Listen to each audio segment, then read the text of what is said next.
Okay. Hello, Darius. Nathaniel, what's up, buddy? Great to be with you. So, Palaestra Leadership, we're doing our very first interview for our podcast. And we have Darius Mirshazadeh. Did I get it right? Pretty close. Mirshazadeh. You almost nailed it. Mirshazadeh.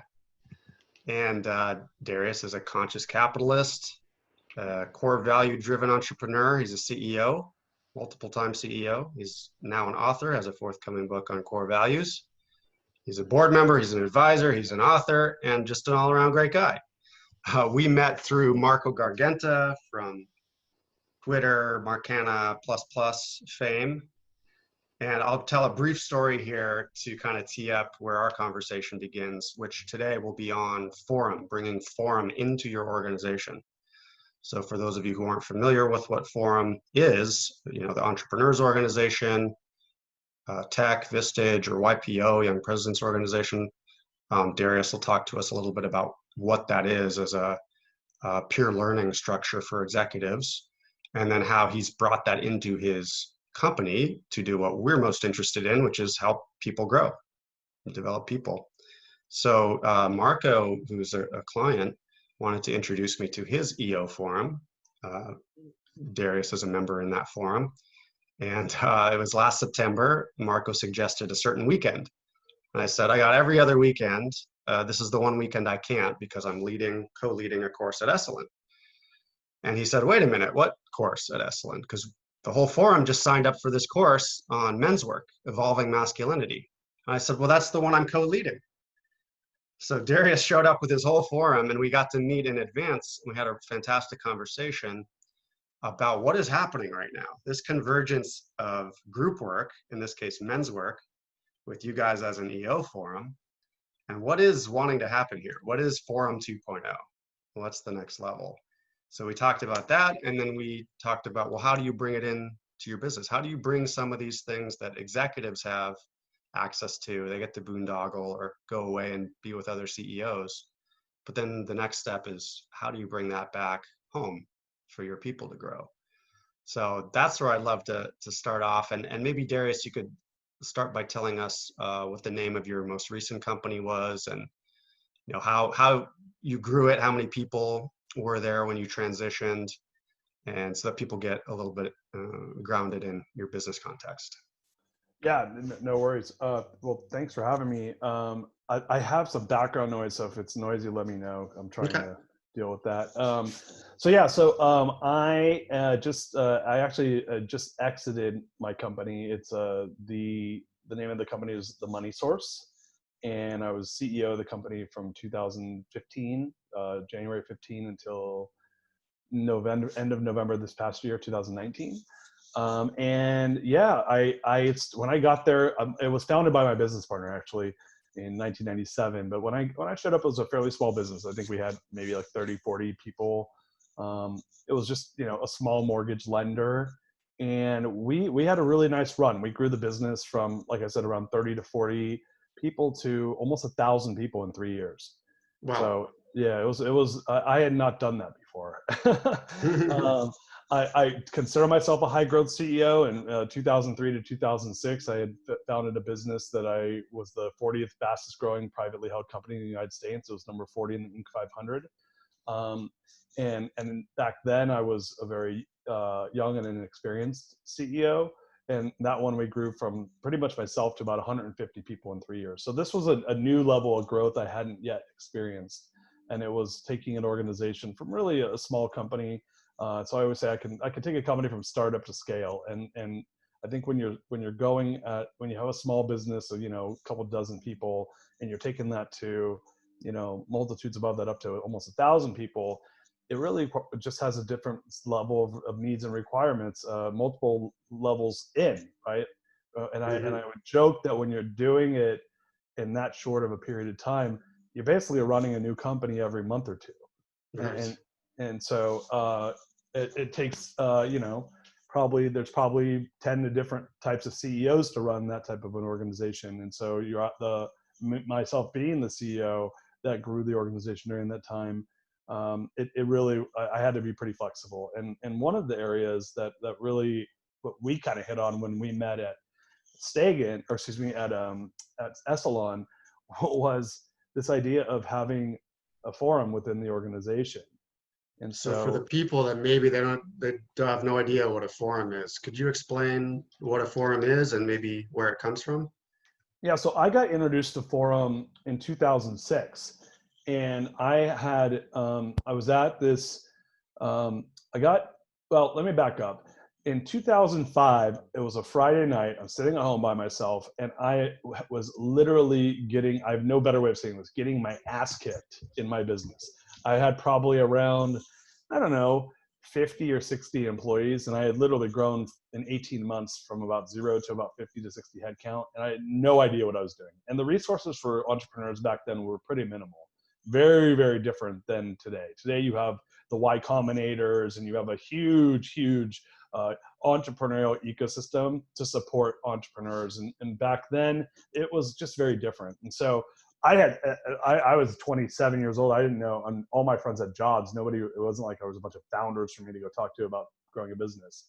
And so I got into this program called Birthing of Giants, which is put on by the EO, MIT Enterprise Forum, and Inc. magazine.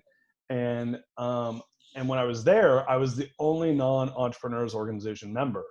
And so everyone's like, man, if you really like this, you got to join EO. And they have this thing called Forum that's amazing that you're going to love. And I'm like, sign me up, because I really like this thing I'm doing at MIT. And you're telling me that Forum is kind of like a version of that. And so I didn't know what it was, but I was told I would like it. And so I joined EO, and I got really lucky. I got into a really good forum. And what a forum is in EO, and YPO and Vistage and some of these other organizations that are built around supporting entrepreneurism, what they are is they call them confidentiality forums.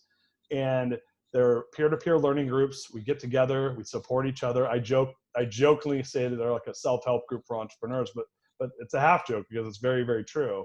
Mm-hmm. And we meet on a monthly basis, and it's all based around learning off of each other's experiences and bringing other content into the forum for the benefit of the members of the forum to learn from. So that was my introduction into forum. And yeah, that's how I got started in forum. And what would be the basic agenda for a forum meeting? Like, how long is it, and what do you guys do? So it's funny, now I'm in 3 forums. So It depends, doesn't it? Depends on what kind of forum we're talking about. But in general, it's a group of peers, non-competing, right? So there's no conflict around, what each person does. And the reason for that is you want there to be an environment that's fully trustworthy. I don't want to worry about what I'm going to say because maybe a competitor's in the group. So it's all around building an environment of trust. And so what we're really doing in a forum is, at least the forums I've been a part of, it's being in an environment that you can build absolute trust. It's being in an environment where we can be very vulnerable and transparent about what's going on in our business, personal, and family lives. And then from that, extrapolating content that we can then experience share around. So we use a format in the forums I'm in where we do our business, personal, and family highs and lows. And we talk about the things that are most important to us, talk about why they're important to us. And then what we're trying to do is really figure out what are presentation topics. What are things that we want to get some help, get our arms around, if you will. And then it's around experience sharing. And they have this process called Gestalt. And we get trained when we're in forum, so that we can give advice without giving advice. So if you tell me you have a problem where, let's say for instance, you're a CEO of an organization, you have a massive layoff you need to do. My experience might be, tell me a time when I had to tackle a difficult experience in my organization. It could be exactly the same where I had a layoff. It could be just something difficult that I was not looking forward to doing. What happened? How did I feel about it? And what did I learn from it? And so by me sharing my experience, the idea in forum is that I am not only giving value to the person who has the potential issue, but I'm actually giving value to everybody because I'm learning, because we're learning through each other's experiences. It's not a direct answer. And what I've actually really learned is that, look, from a tactical perspective, you usually know the answer to your problems. You just want some, confirmation around what you're thinking.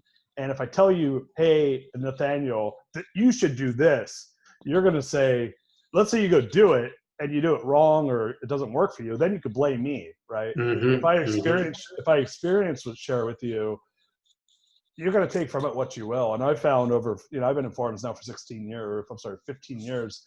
And so what I found is that sometimes the experience shared, they don't even realize the value they're giving because they're talking about this over here, but they say something about that over here. And I pick up, I'm resonating with this thing over here that maybe it wasn't even the point they were trying to make, but it's something that resonated with me because of where my head was at, what I was looking for.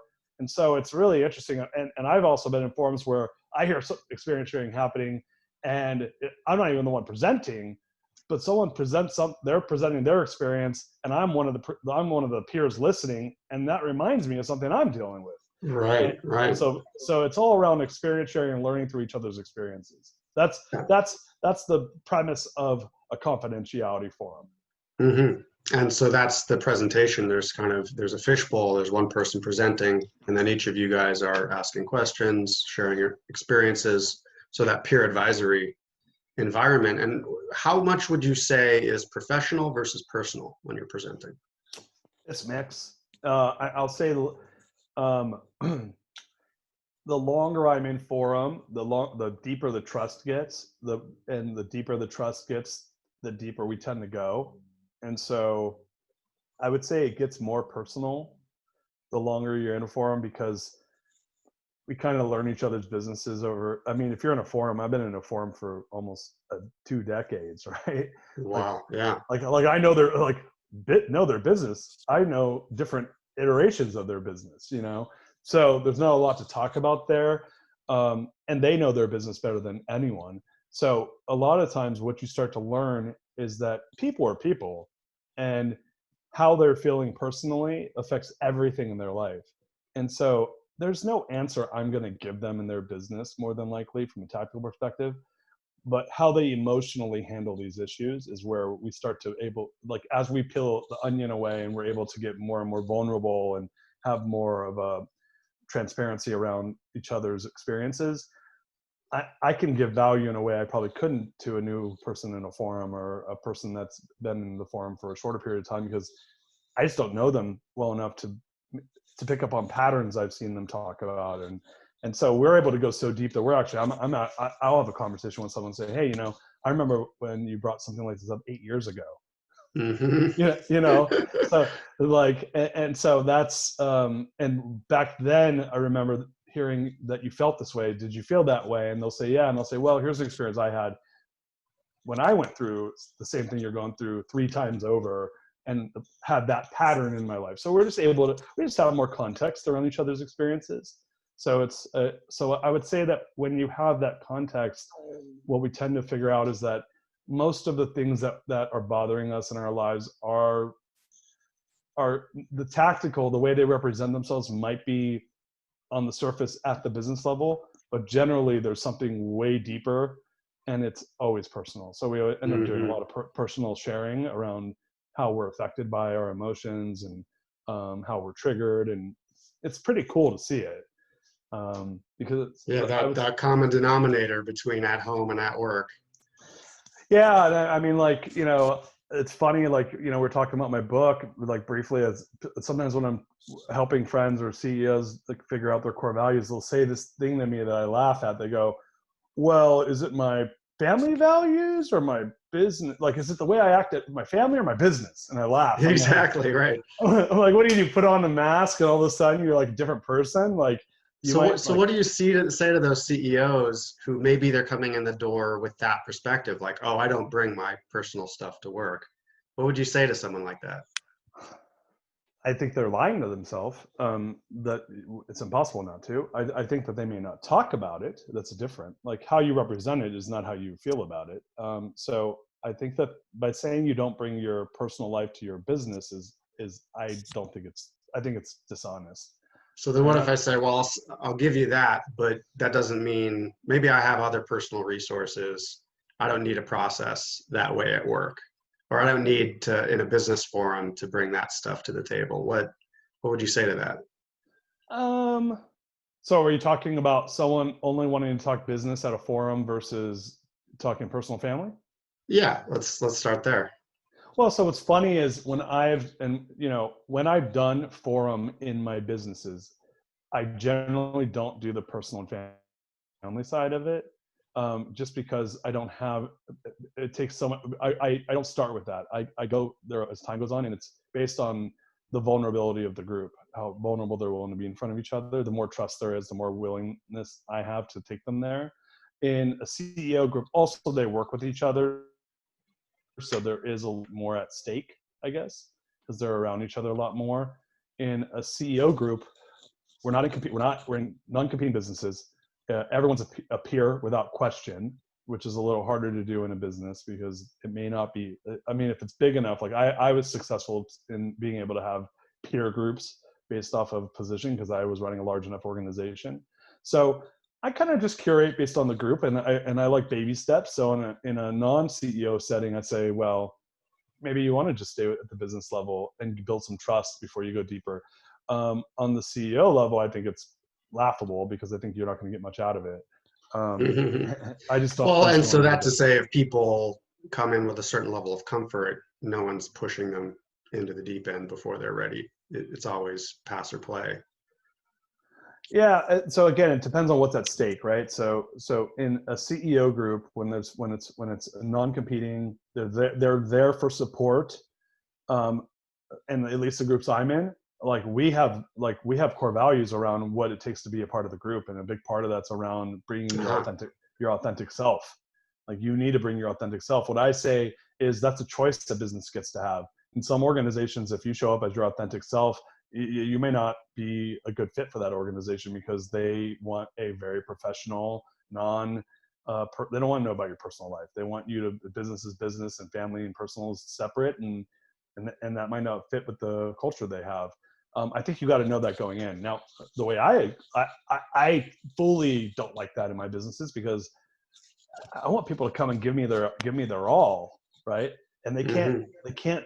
It's hard to do that if you start creating these artificial boundaries around who you are to give me your all. Like, oh, give me your all over here, but over here I don't want any of it. Right. Like, how do you do that? I just don't know how to do it, right? Maybe there's people smarter than I am that could figure that out, but I don't think it's possible. I think that the minute you start putting those boundaries up, then there's exceptions to those boundaries. And the minute I have people thinking about those things, they're actually not thinking about what I want them to think about, which is how do I build value? And if people feel safe, and if people feel like they're trusted, and if people feel like they're empowered, well, then that their guard goes down. And it's Maslow's hierarchy of needs. Like the minute they're not worried about survival, they're worried about success. The minute they're worried about success, they're worried about self-actualization. Right. And my position is, I want people to be self-actualizing in my business, because I'm going to probably get 50 to 100% more out of them that way if they're doing that. They're just fully in flow and engaged. Like that's where the magic's going to happen. It's I not when love they're it. sitting there looking over their shoulder, wondering who's going to like stab them when they're not looking. That I can promise you, I'm going to lose 30% of my productivity that way out of a team. And I'm like, no, I want people to feel like they can be themselves, because I'm trying to get them to a flow state. Beautiful. So let me ask you one more question about forum itself then. And then, of course, I can ask some of the questions that people must have, even if they are in forums, like to our CEO audience. Like, really, you're going to bring forum into your business? So I'll ask you from that vantage point in a minute. But having been in a forum for so long, so many years, you spoke a little bit about core values being foundational. And I know some forums never quite get it together before it's like they're forming and storming and they never get out of that phase and they disband. So what has been um, what have been some of the best things, best practices that you guys as a forum have used to keep yourselves together and high performing for so long? I actually think it's pretty similar so let me back up. First of all, I think organizations are fragile, and there's a fragility in all organizations. And so I think acknowledging the fragility of an organization is pretty important, because the minute you acknowledge that a forum is fragile, a business is fragile, you kind of take an ownership of protecting it. And so what I've noticed is that that's really important, is to recognize how fragile groups are. The second thing that I think has served us well, and mind you, when you're in a forum that long, it's not like it's a hockey stick growth and this amazing never have problems. Like that forum has been through a lot where it's almost fallen apart a couple times. Mm-hmm. And so then there's an attention to what's not working, right? So I always view an organization as a relationship, right? You have multiple constituents who are trying to gain value out of their experience, and like I could have just been describing a company or a forum. It's the same as far as I'm concerned. The Mm-hmm. intentions are of how you extract value are different, but it's an organization of people who are there to extract value for time that they spend together, right? Mm-hmm. And so I think when you acknowledge that the organizations are fragile and you have a respect around value creation, then it's just a question of how do you go about building value and making sure there's alignment in the group. So again, like, am I talking about a company or am I talking about a forum? It's the same. It's the same intention. And I think when you have that consciousness around those intentions and an awareness around the needs, then you could start to strategically and tactically build mechanisms for value. And as long as you're creating value and there's alignment in the organization and there's a respect around the value and how fragile those groups are, then I think you're moving in the right direction. So let me ask you this then. So what is the difference between an executive team dynamic and a forum dynamic? Or how are they the same if they're not that different? I think when they're at their best, they're the same. Uh-huh. So I say think more that, about that. Why is that? well, again, and this is more of a mindset conversation, right? So if I'm an autocratic or leader, then what I just said probably doesn't feel authentic, Right. right? If I'm pluralistic, and then it probably does feel more authentic. So I'm more So of if you a value collaboration and team members being equals, is that what you mean? right, exactly, right. So if I value collaboration and people feeling safe and team members feeling like they're equal and that their title is not anything more than a pointer as to what they do in the job, it's not a position of authority, right?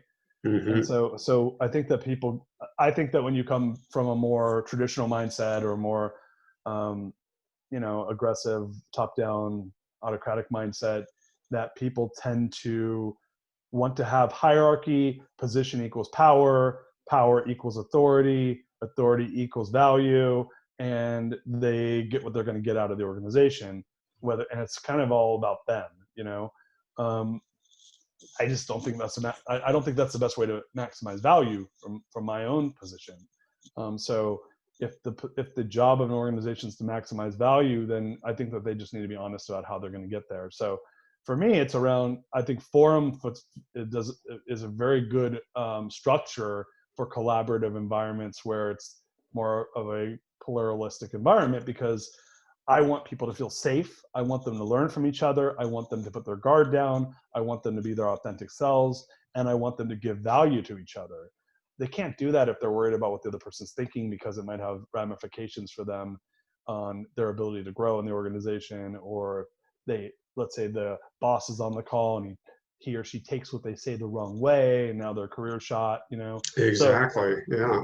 you can't do that, you don't want to, that's not a forum, that's a dictatorship, So so. that brings up so many good questions. So with Palaestra, we're doing in-house coaching, and the way we break it down is, in-house coaching for leaders, for teams, and for organizations. And that's your one-on-one coaching, your group coaching, or if it's an intact team, you have team coaching. And then we have peer coaching, which is everyone can receive coaching because everyone's a coach. We partner up in practice.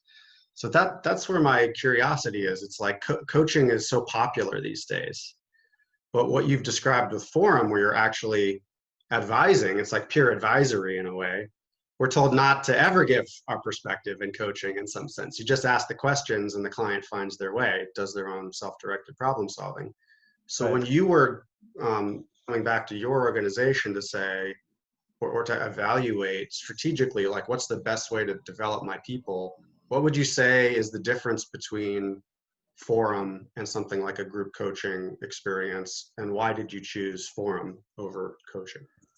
I did both, and I think that they're both important, and they just have they serve different purposes, right? And so, Mm-hmm. how I landed on forum, honestly, was that I had, and you and I were kind of talking about this a little bit earlier, is that I think that when you look at organizations that are going to be having these struggles, the struggle around leadership development, typically speaking, these are going to be companies that have a couple million plus in revenue, right? They're going to have a head count where they have leaders in the organization, right? And there's different levels of leaders, and I've worked with all different levels of leaders, and what I've found is that, the higher up you go, the more strategic the leadership role is, the more they tend to need this type of coaching. And if they're more supervisory level, ground floor levels, they tend to have more of a tactical need for coaching. Mm-hmm. And so it's all around development, but the needs are a little bit different. And so I do think it depends on who you're coaching and what, then you can kind of define the needs. So what I found was that I was bringing in these coaches who specialize in these entrepreneurial operating systems around scale. And they were looking at, I don't want to say legacy, but because I do think they're valuable, but there's more of these like executive education programs through Wharton and Harvard and Stanford, and send your leader there to level up. And they're, I'm just going to say it. I was too cheap and they were too expensive. Right. So I was, I don't want to spend $30,000 or $50,000 to send one of my VPs to go to this thing when I don't know. I just couldn't, it's something that I myself didn't really necessarily want to do. And so, but although they may have been great programs, that is something that I feel like these Fortune 1000 companies, that's the norm there. So when you start trying to apply that methodology to a mid-market company, and then my company was a big company, like for a SMB, like when you're at, almost 1,000 headcount, that's not a small business. That's a big enough business where Right. you start to have the real complexities of a larger company. It's not 10,000 employees, but 2,000 people. In some ways, I'll say that. I said 1,000-person organization was way easier for me to run than a 100-person organization. So Mm-hmm. because you have more, the problems are different and they're harder and more complex, but you have more resources to play with. Mm-hmm. But you don't necessarily have the resources that a publicly traded company has, right? Or a Series E funded company that just raised $150 million. Like I didn't have those resources, so everything I was paying was coming out of profits. And so I was kind of annoyed, and I just said, the one place where I've gotten tons of development in my life, and this was probably 2013 or 14. And what was funny was we had our every quarter we would do a strategic planning session, and every quarter on our list was, we called them bite-sized trainings. And there were Mm-hmm. these like trainings to train people on how to be better leaders, employees, blah, blah, blah. And so I think it was like the 5th quarter that we had bite-sized trainings on the list that I was like, I'm over it. Like, we're never going to get a bite-sized training out of this group because everyone's busy doing business as usual. My leaders Right. are busy running the business. And so I said, that's it. I'm handling it. I'm done. And so I did something interesting. I didn't go and build a forum for my executive team. I went down to we call it AVPs, assistant vice presidents. I went and Mm-hmm. grabbed 12 as AVPs because they're all peers, in my opinion. And I said, you guys are my first forum. And I started forum with a bunch of AVPs in my company. And I have this method in my business of, playing a hand of cards before I know how to play the game. And so I figured, Mm-hmm. I know how to run forum because I've been a moderator in my forums a couple times over the years. And I've been in forum at that point for almost a decade. And so I just got them together and taught them how we do forum. And we just started running with our forum. And it was cool. It was one of those things where I hadn't built a forum in my company before. So it was really experimental, but it worked really, really well. And within 24 months, I had 15 forums in my company. Amazing. Yeah. And Cool. so I just want to play back some of what I'm hearing because it's so valuable. It's for our purposes too with Palaestra leadership. Like the old paradigm is like a la carte coaching engagements, or you go away to a university program to develop as a leader.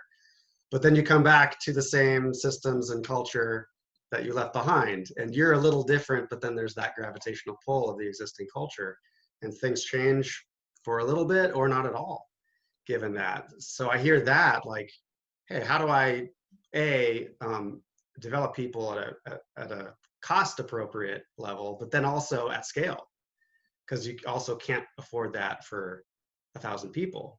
So for those listening, it's like, okay, Forum it's self-organized in some sense, or with a minimal amount of training, and then it scales.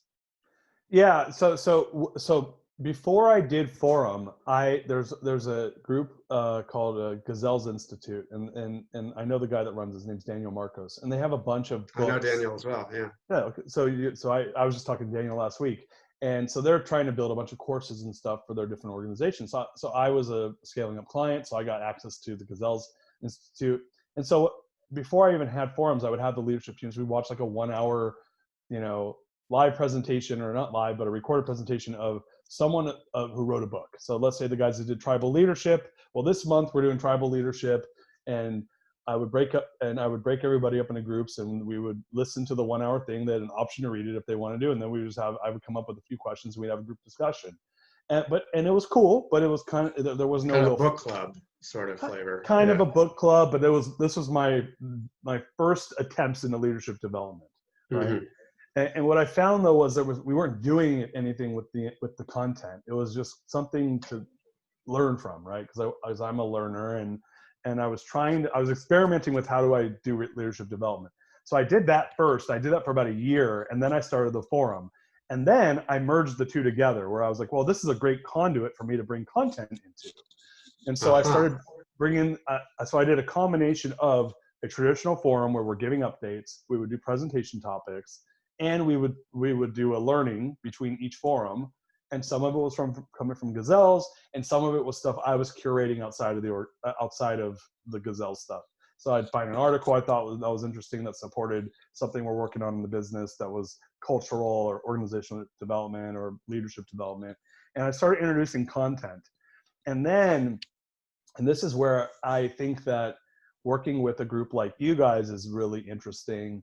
Now, first of all, most organizations don't have a Darius, right? Which is a CEO who has a absolute obsession around learning, and really likes to teach, and has an obsession around leadership development. And is willing to go first. I think perhaps most importantly, rather than, we call that dropping your kids off at the therapist otherwise. Right. If you as the parent have no responsibility for their psychological health. Totally, right. So mine was trial by fire. I didn't know Nathaniel then. So I was just figuring it out for myself. And so I don't necessarily advise to do it the way I did it, which is figure it out by yourself and then you then run, because there's a ton of people, unless you have a natural inclination for coaching and have a obsession around learning and want to experiment with building forum in your organization, there are probably better ways to bring in someone like yourself to run it within the business. So I didn't do that. I didn't have that resource. I didn't know you then.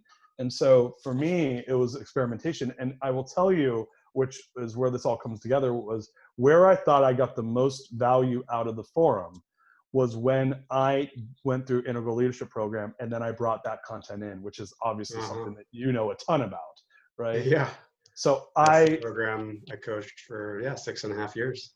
Right. So what made that different? What was different about that? It was because what was happening before was it was spotty. I was basically ad hoc bringing content in. There was no long-term thoughtfulness around what the learning curve, right? Or the learning kind of arc, right?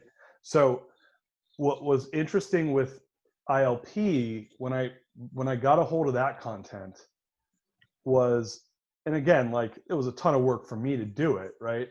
So, and part of it is when you're in that program, you got to bring it into the organization, was that there was this long-term arc. There was a thoughtfulness around how I was training my people, and it was way more integrated than how I was doing it before, which was just ad hoc. And so that's why when you and I met, I was like, oh my God, this is such a really smart thing that you're building. because you're essentially, we're building what like a much more like fine-tuned version of what I was building, right? And I I was think doing that's it where we for, mind melded initially and got pretty yeah, excited around the alignment. It's like, yeah, yes, big yes to that's what I'm up to is let's build this in-house, whether you think of it as in-house leadership training or in-house forum or in-house coaching. Like, yes, let's have that be a part of going to work so that business is a place people are going to grow. And it's not, I would say too, we're disrupting leadership training because it's not just for leaders. Like the trickle down leadership development theory, it only works so far, but why not have it be for everyone? And let's not have it be a start stop thing, because when's the last time you learned to paint like Picasso even in a year, let alone in a weekend kind of training? right. Like, and I'll just go one step further. When's the last time you took a class that you have and then you quit for 6 months and then come back and do it, and then quit for 2 months, then come back and do it? Like, Right. there's never been one anyone that did that in their whole life. So if you want to have professional leadership, then you got to make it a priority in the organization. So what I found, which was really interesting, and this is why I was saying that earlier before we got on this call, was there's a chasm. Because if you're coming at me as a coach and you're saying, oh, well, if you want to do it, you got to build an L&D department. I'm telling you, this is the way it was presented to me. Well, you got to build, Darius, we need leadership development here. We need to hire someone to run our L&D. They got to go get an LMS. We got to build that. We then have to build all these videos. We then have to do certifications for leadership in the company. And we're going to bring in these thought leaders, and you're going to send them off to so-and-so university to learn how to be a better blah, blah, blah. And I was like, dude, where's all the money coming from to do all this stuff? And where's the time coming from to like, where's the time? Who's building it? And I'm telling you, I'm a good example of someone that probably spent 7 figures trying to build all that stuff in my organization. And where I landed when it was all said and done was I just did it myself. I built forums. They were more or less free. And it was by far and away the best, most effective way for me to build leaders in the company. Wow. I mean, it was insane. So what happened to all that sunk cost? What happened to those assets? We ended up just, we were a very regulated organization. So some of the stuff, there was some tactical, we used that stuff for tactical learning. Like, hey, if you want to learn how to use this software in our company, here's how you do it, right? If you want, no leadership development was done to that. No, it was all for compliance, and it was all for tactical, like on the job training for business as usual. Right. But for leadership development, it was all about the forum. And so what I found was the forum became this amazing conduit for me to introduce content, because I had scheduled meetings every 4 to 6 weeks. They had homework in between. They showed up prepared. You weren't allowed to, and the other thing I did, which was interesting, was I made it optional. So I said, if you don't show, you're out. So I kick people out of forum all the time. I'm like, you can't disrespect your forum mates. And but I didn't make that up. That's the rule in EO and YPO. You get 1 miss a year. And I said, you guys, same here. You get 1 miss a year. And then people would come up with their excuses. I'm like, yeah, too bad. See you in a year. Like, you're out. And I'll give you the content. You can learn the content on your own, but you don't get to be a part of a forum if you don't like understand that your attendance is mandatory. So that's another super important thing. So let me back up, because I want to ask about push versus pull there and the boundaries of what it means to be in and whether it's optional or not in the company. But first, speaking of the arc and the architecture, like what rhythms, how did that work? So how frequently were you meeting, for how long, and what were they doing offline versus in real time? So I found monthly was hard on me as the leader. And so I will say that had I had a Nathaniel, I would have probably made it monthly. It's sometimes, and I will admit, it is hard for people to, especially when you're a high growth organization, which we were and are, it's hard to get people away from their day job every 4 weeks. But that was monthly for like a half day, like you guys normally would do? No, I did 90-minute meetings. So 90 minutes, yep. That's what we do as well. Yeah, 90 minutes seems about the right amount of time where people can get away from their day job without it like affecting their work. So the way I looked at it was, hey, look, it's 90 minutes a month that we meet, and I give you about an hour of homework a month. So it's 2.5 hours a month. That's digestible, right? No one can tell me they don't have time for that. Now they Mm-hmm. could tell me that's not a priority, but they can't tell me that they actually don't have time for that, because I was running 9 forums and I was CEO of the company. So I was Right. putting in at least 20 hours a month on it. And I viewed it as my number one job was to, as the CEO of the company, my opinion was I own the leadership, I own the culture, and I own the values of the organization. Mm-hmm. And if I get those right, everything else just takes care of itself. And so I don't want to mess around with the tactical stuff. I want my leaders to be empowered to do that. And the best way I know how to do it is by teaching them to be good leaders and giving them the tools that I have at my disposal to be a better leader. And so I was really, really focused at that higher level. Like, how do I make these folks better leaders? Well, the only way I know how to do that is to invest in them as a leader, to make them better leaders. And so going back to what I was saying before was where I stumbled on this, and this was all born out of frustration for me, was I was doing no leadership development for the team for years. I was doing a ton for myself, and I felt like I kept elevating, like I kept being a better version of me. And I felt like that was attracting a lot of really great leaders to me and to the organization. But then they would just go into the business as usual mode, and they were not elevating themselves and becoming more of an enlightened leader. Yet I was. So there was some residual effect of the fact that I was growing that kind of pulled everyone with me, but they weren't getting it themselves necessarily. So And that that's that what I would be found. another, like, such a common experience for CEOs, especially those who get into conscious capitalism or something like ILP, or even university trainings, is that they start to grow beyond their team, and then they especially feel like they have to go somewhere else, like YPO, to engage in forum or group leadership development. So what would you say about, what you did to develop your team, or how do you do that? Can you really bring forum to your executive team? And if not, what did you do? Well, right. So what I found was I was intimidated by what I had to do, because what I was told I had to do was build an L&D department, send my people off to Wharton, do this executive blah, blah, blah at Harvard, send them away. And I just like kept looking at that. And it just felt like I just felt like I was going to have to, on top of what I was already paying, I was losing their time in the business, which that's a real expense.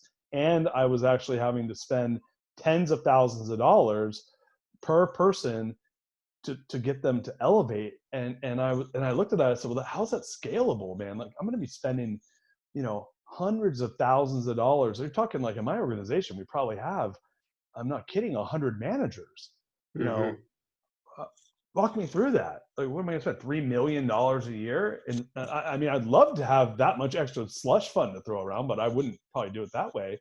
And so I, I was just, and I don't know, I'm just kind of a frugal guy. So I'm like, I'm not doing that. And Mm-hmm. so it was more of just born out of the frustration of not willing to I didn't know how to do it in a way that felt fair, where I'm going to cherry pick you to do it, but you 9 don't get to do it.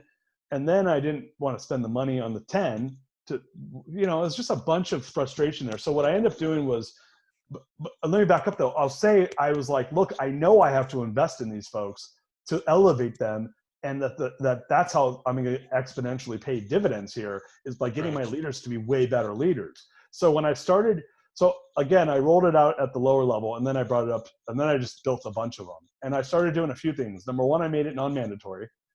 I said, and so I almost did like an introductory Zoom call, because my businesses was very distributed. I had people all Mm-hmm. over the United States, leaders all over the place. And so I'd have a call with them, and I'd say, listen, I'm inviting you to be a part of a forum. I myself at that point was in 2 forums. I'm in 2 forums. I spend 30 days a year going to forums. I Wow. fly. I mean, even now I'm in Texas. I live in Austin, Texas. My forums are in California. I fly to, pre-COVID, I was flying to California 12 times a year to go to my forums. Mm-hmm. And so like, that's a lot of time, money, and expense to get to see people that, like, I probably wouldn't do that if the value wasn't there. Right. Right. And so I told them that. I said, look, I invest literally a 12th of my year into forum. And so I'm telling you guys, if you want to do this, I'm asking you to devote 2.5 hours a month. If you join, you can't take a miss, and you can't be late. If you take a miss, if you're late, it's the same as taking a miss. If you take a miss, you get 1 a year. Use it well, because the minute the second one happens, you're out. You're not, like, there is no taking 2 misses. We got to vote you back in. And that's how we do it in EO and YPO. And so if you don't want to commit to that, I'm not going to take offense to it. It's for your own good. I'm trying to give you value as a leader and build. You get to spend time with me as the CEO of the company, which is a cool thing to do, right? I'm spending 10-on-1 time, a couple hours a month, with the people I'm trying to develop in the organization. But even if it's not me, if I'm bringing in a professional to do it, that's value for their development. And I'm like, okay, I'm giving. That's a give I'm giving to my leaders to make them better. And what I found when I started doing that was some people were really into it, and some people pretended to be into it, and then they'd kind of fizzle out. And I just kicked them out of the forums. And then it was funny. The minute I kicked them out, they were always begging to be back in. And I'm like, no. I said, look, your actions are so loud, I can't hear you, right? So if this was meaningful for you, you would have made it. You would have shown up, right? And so that's so interesting, because there's so many interventions I've been engaged in as someone from the leadership training world, where if you, Darius, sign up to ILP or any other leadership training program, landmark forum, or a university program, you're there because you chose to be there. But the interesting thing when I come in as an OD consultant, and it's like, all right, everyone's going to be showing up now, and it's a top-down requirement, you get people who didn't want to be there or didn't choose to be there. So it's interesting, that balance of how much is push or pull, or how much do they get to opt in or not. And then, on the one hand, if they're really not opting in, I try to treat them as if they are a one-on-one client and have it be the coaching be driven around their goals and so on. But ultimately with the team stuff, I guess that's the difference between and maybe you could speak to this a bit. What do you do for your intact teams and team coaching in that sense, and high performance teamwork? How do you know how much time to spend there versus these peer learning forums where there's intentionally not people who are above you, certainly, and maybe intentionally not people who you even work with day to day? How do you weigh that difference? I think that they're different. I just think they're different things, right? So I will wholeheartedly admit that's probably an area where, and this is, again, I was just doing it ad hoc and making up as I went along, right? And I'm not a professional OD coach. I'm someone that's I'm like a really enthusiastic hobbyist, right? I'm a CEO. That's right. Well, it's amazing what you've done. I mean, how many people can say they scaled forum throughout their company, had 15 forums? So that's why this is so fascinating. So you just kind of hit on it. Had I done it the way you're explaining it, it probably would have been more effective, which is had I had, let's say, a professional coach. And I will say, the CEO doing it. So I actually think people should opt in. I don't think it should be mandatory. I think it's a waste of money to force people to do something that they don't want to do. I think it actually hurts the group too. And so, and some of them might want to do one-on-one, but so I think having it where you have an outside person who's not with either their job is completely there to be an unbiased coach for the company and they're in-house, or it's an outside consultant like yourself that's coming in, that's running the forums, and there's a level of accountability. I think the accountability should be the same no matter who's running it. But I think coupling that with one-on-one coaching, I think that it'll make it stickier in the organization. So I think that's probably something that was missing in my organization, because the one-on-one coaching is something I also did with the executives, but it was a little looser because a lot of them did not report to me directly. So I did it with, if they were a C-level or a high-level EVP, I usually did a monthly one-on-one with them. But it wasn't meant for coaching. It was more just for me to have an open dialogue with people. Because most of them, I had 2 direct reports in the company out of 1,000 people. What I noticed, though, this is kind of, if anyone that sees this video worked for me and they're going to fall into this group, I'm going to offend them right now, but I don't care. What I noticed was the leaders that didn't show up, that did not that missed forum a lot, tended to be and this is not an absolute statement, they tended to be the people that I had the most issues with, from people complaining about their leadership ability. So it's interesting. Very interesting, yeah. Well, so I hear 2 things there. One is the one-on-one coaching is kind of like an athlete. If you're going to team practice, to build your individual skills, then the team's only going to be as effective as the individual players. So having that one-on-one time, of course, you're going to build up each individual, and then they bring more to the team itself, or forum in this case. And then secondly, yeah, like the kind of, maybe I would ask you as the question, like, what explains that? What explains the difference? I think it's about, this is, again, I don't want to paint everyone by the same brush. I think it's, like, I was a CEO, so if they don't come, what message does that send to me, right? It's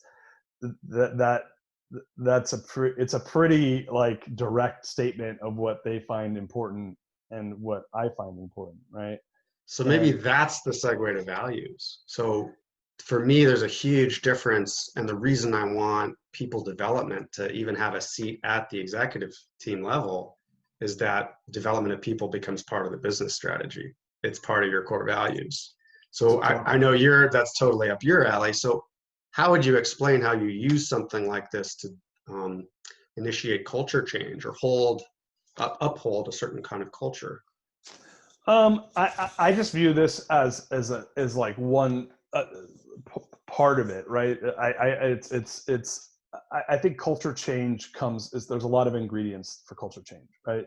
And I think this is just a really pertinent one, because I believe that every organization needs a conduit for leadership development. And the smaller you are, the easier it is, because you could just do offsites, you can do monthly stuff, it's a little bit more digestible.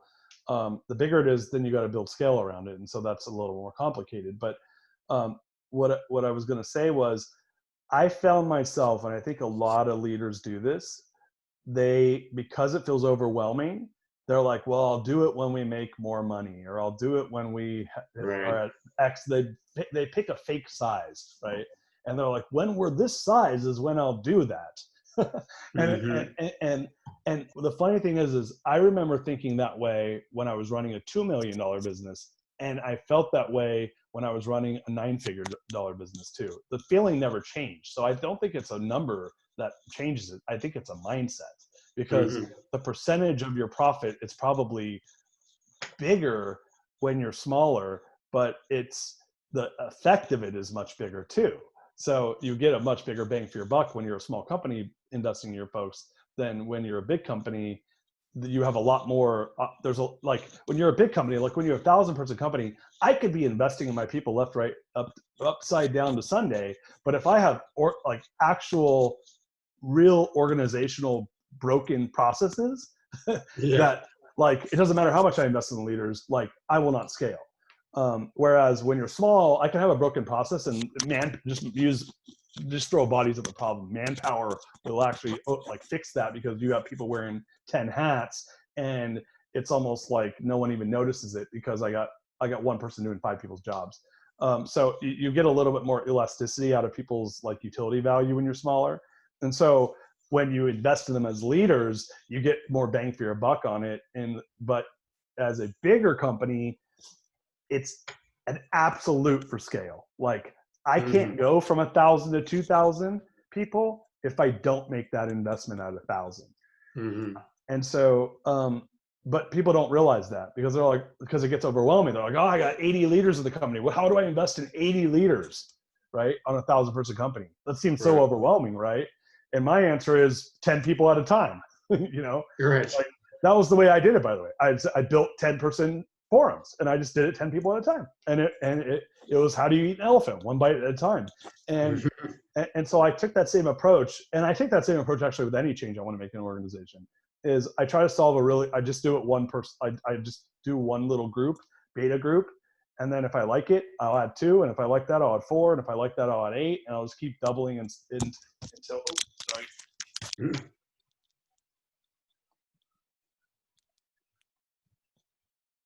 I'll just keep doubling it till it scales, right? And I do that literally with everything. So it's what's the MVP? The MVP for me was one forum, right? And then once I saw it work, then I scaled it. And so I think to answer your question though, it's, if you want real cultural change, my question would be, what's your cultural issue?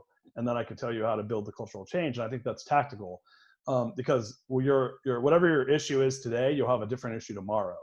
And whatever your issue is tomorrow, you have a different issue the day after that. And so my answer to that isn't necessarily around solving for those individual cultural issues. It's around laying the foundation to fix all cultural issues, all OD issues, all tactical issues, all strategic issues. Yeah. And that comes with setting yourself up for scale. So the It's, forum is a conduit for scale. It's one of the conduits for scale, in my opinion. so it's your delivery system is what I hear you're saying. It's a delivery system for leadership development and for Nice. some communication and for people to build trust with each other. There's this cartoon that's floated around and it says, boss, what if we invest in our people and they leave? And then he says, but what if we don't and they stay? Yeah. So, what kind of where I was aiming that is like you were saying, how interesting, the people who aren't interested in forum kind of drop out and they aren't really the high performers anyway. That's what I was kind of wondering about. What's the competitive advantage of doing something like this? And what would you say to CEOs who start seeing that pressure cooker effect of like people pushing back or dropping out? What's on the other side of that hump once you have the people who are actually into it, leaning into it? Yeah, I just think you it's like anything you invest time and money and energy into, you get out of it what you put into it, right? So what ends up happening is I just end up getting, like, what I noticed was, and these are folks that I worked with for a fairly long period of time, was, so I saw them before I did do development with them. And so I noticed that they started using the language of leadership by themselves, right? And so it's viral, if you will. If I teach people to do leadership the way I know that I've been taught to do leadership, then it's only natural that they will then lead that way with their people, and it becomes viral. Then they will teach their people, who will then teach their people, and so that's where you get this scale in the organization. And not only that, I've now built a mechanism by which those folks that are maybe they're not an actual leader yet, but they will become one if they have that desire and ability. I've built something for once they rise up to that point to actually develop them as well. So there's an exponential effect there. Let's get specific for a minute. Like, what are your favorite things that you're talking about become part of the language of the company? What are some of the practices or tools or frameworks?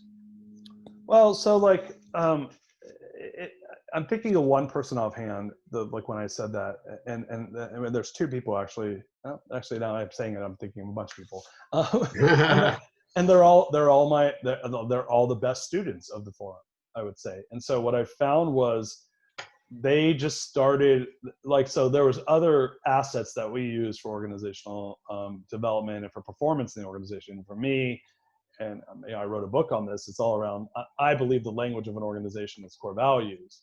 And then you can take that, and kind of wrap anything with it, because it wraps culturally, it wraps strategically, and it wraps tactically through everything we do. And so what I found, though, was that the leaders that really embraced the learnings of that came within the forum, I just found that they were doing the things that I believe were best practices in running good, solid teams, building trust with their teams, and getting high performance out of their teams. So, I'll be honest with you, Nathaniel. When you're running an organization that size, it's not like I'm sitting there watching what they're doing in their job. I don't even know half of them. I don't even know what they did. I mean, I know on paper what they do, but I don't know how they interacted with their people. I do know that when I did a lot of, one of the keys, in my opinion, to scale is to measure what you care about, right? So what Peter Drucker says, if you can't measure it, you can't manage it, right? You can't improve it. And so I built this very robust assessment that was an anonymous assessment that we did quarterly, that we ran ENPS, we ran Q12, and then I built some IP around core value assessment and these different best practice tools like one-on-ones and huddles and alignment exercises and all the things that were taught around, getting people to perform, right? Are those things actually happening? So if you have 80 leaders in an organization or 100 leaders in an organization, there should probably be 100 huddles that are happening per day. That's just my guess, right? How do I know they're actually happening? Am I going to sit there and watch them do 100 huddles? Of course I'm not. How do you even manage that, right? Well, like the way I did it is I asked my employees through a quarterly anonymous assessment to rate their engagement through a Q12, rate their loyalty through an ENPS, and then I asked a bunch of verbatim questions, and I asked them to rate the core values of the organization, each one of our 4 core values, how they held the company to those core values, and then how they held their leader. And then I asked if they did one-on-ones and if they had huddles where they were being held accountable to specific KPI metrics. Yes, no questions, 1 through 10 questions, like rating themselves, 1 through 5, strongly agrees, 1 strongly disagree, right? What I found was the managers who were the most engaged at, and I couldn't tell because it was anonymous, but I could tell the areas of the business. The managers who were the most engaged at the forum level always crushed it in all the engagement questions, always had the highest scores for one-on-ones, always had the highest scores for loyalty, always had the highest scores for their team engagement as far as verbatims were concerned, and had the highest scores when they were rated their managers on their core values. And what I also found was the managers that didn't, the managers that bowed out, were the polar opposite. Wow. There's a Gallup. I mean, that's fascinating. It sounds like you've really become the kind of internal OD consultant too. Like you're assessing and then tinkering and then reassessing. That's fantastic. And reminds me of the Gallup data point that the manager alone makes up for 70% of the variance in employee, over 70% of the variance in employee engagement. Meaning if you have a good manager, and we all know that experience, like I could be 100% engaged or 30% engaged. Totally, right? So like, what's that book by Jocko Willink, right? Extreme Ownership, right? Right on. Sailboat 1, Sailboat 6, swap the leaders, and the guy that was coming in last place comes in first place. How's that possible? Huh? Same guys rowing the boat. Right. Because the leaders, like that says it all to me, right? And I've been on high performing teams before where we had a really, really good coach and where we had a really, really shitty coach. And it was pretty easy. When we had a good coach, it inspires you to go above and beyond. And when you have a bad coach, you don't want to be there, and if you don't want to be there, then you're not going to be there. You might physically be there, but you're not going to mentally be there. And I look at that, especially in a more of a commoditized world, right? We're in a much more commoditized every day. When you look at what's the name of it, the law of how quickly technology is doubles. Moore's law, right? Yeah. So I look at Moore's law and I say Moore's law is how the world becomes commoditized, right? Because technology levels the playing field quicker for everybody. Right? From a technology and platform perspective and information perspective, we're all got access to most of the same information, and most of the technology gets so much more affordable that we're all able to compete from a technological and information standpoint. So how do you differentiate? I'm like, Right. this is super easy. I got to get better people, and we got to do things better. Like, and when I say that, people are like, well, yeah. And then I look at and I say, well, what do you do to make that happen? And they don't give me good answers. Like the answers I get are amazing. Well, we have a great culture. I love that answer. And I'm like, what does that mean? Yeah, how do you do that?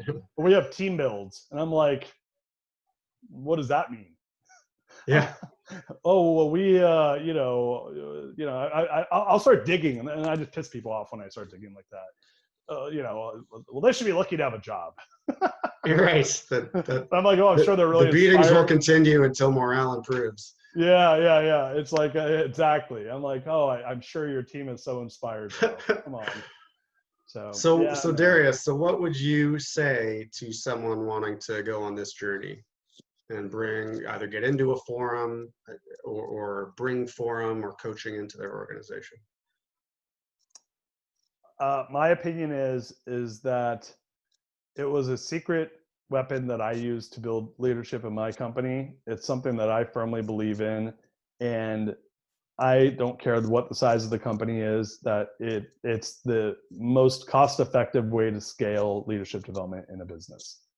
It is the highest ROI, and I think that it's an imperative if you want to outperform your competition. I mean, I actually believe that this is one of the massive components of differentiating value is by me getting more from my people than you do. Right.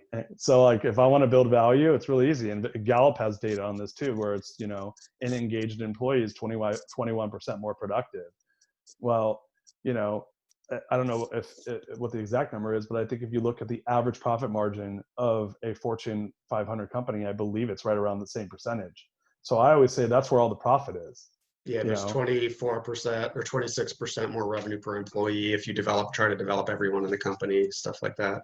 Yeah, right. So you start looking at that and you say, well, okay, if I took at the average profit of an average company, that's going to include both bad and good companies. So what are we really talking about here? I'm talking about making, potentially doubling my profit, because Yeah. the last dollars of profit are full profit, Right. if I'm doing it with the same resources and my cogs are relatively the same, then essentially every dollar of profit I make that I wasn't going to make with the same group of people is 100% to the bottom line more. To the bottom line. Right. Wow. So if I can increase that by 20%, I always say that's where all the profit's made, is that last 20% is where the profit's made. And in a more commoditized world, that is all I have an opportunity to double my profit if I'm shooting for a 20% profit margin, and I can increase my profit from, my productivity by 20%. I look at that and I'm like, that's a no-brainer. Like I actually hope other people don't do it, because in my industry, it gives me an opportunity to kick their ass more. So, and people are going to want to go work for you. Yeah, what I found also, and we didn't get into this, was that because, and you could look at it, like I always tell people, I go, I'm not CEO of the company anymore, but I built the culture of the company, and and my business partners have grabbed the ball and ran with it. And my belief is the best leader is a leader that leaves an organization better off than they found it, and so I take pride in the fact that TMS is a great company, and I put 7 years of my life into building that new great business, and it's stronger now than it was when I was there, because it stood on a strong foundation, and the leaders that are there have continued to grow the business. But what are you up to now, Darius? And what's next for you? Well, the book, man. So this is my book. Here it is. Core Value Equation. So my belief is that the leaders, so we'll see what happens with COVID and the election and all that good stuff, but I believe that we're going into a new business cycle right now. We've been in a 10-year cycle. This will play out. I think it'll bottom out still from where it's at right now, because I think you got a lot of lingering issues that haven't worked their way through the system. So I think that we're going to be bottoming out here in the next 12 months, and that we're going to be on the next upswing to the next cycle. And I firmly believe, and you having your training in ILP will appreciate when I say this, that the leaders of the next cycle are going to be values, mission, and vision driven organizations that have a consciousness around leadership. So that level 5 leadership, right? And the language for that in every part of the business is values, and the destination is mission and vision. And I believe that Forum is the conduit by which you can elevate your leaders to a higher level of consciousness and ability. And I don't care what industry you're in, I do not care. The leaders of this next cycle will be mission, vision, and value-based organizations that get what we're talking about. And the ones that don't are going to get their freaking asses kicked. And so I don't know. I'm really focused on the book right now, and the thought leadership around the book. And book comes out September 15th, and so it's just about getting getting that out there and teaching people through the book. And then I don't know. We'll see. Like from a business perspective, what's next? I'm looking at different opportunities, but I gave myself a hall pass to just focus on the book this year, and then I'll be building one of those businesses that's beating someone down and elevating consciousness and leadership. I love it, man. When people tell me that they think this is bullshit, I'm like, we'll see you on the other side, bro. Good for you. Yeah. Yeah. So anything else to feel complete today? Any other messages to our audience? And actually, where can they go to find you? Your book? Yeah, the book is going to be on Amazon. But probably by the time this is up, you can pre-order it on Amazon. But you can go to therealdarius.com. So therealdarius.com. That's where my personal and and a bunch of my assets and worksheets and books and all that stuff's up there, and thought leadership. So yeah, therealdarius.com is where you can find me, or you can go to the corevalueequation.com for the book. And yeah, that's where you could find me. And I'm all over social media, but you can get onto my social media through either of those sites. Fantastic. Thank you so much, Darius. It's really been a blast, and over an hour flew by. So hope we get to do it again soon. Yeah, no, I'm looking forward to it. Thanks, Nathaniel. Appreciate it. Okay.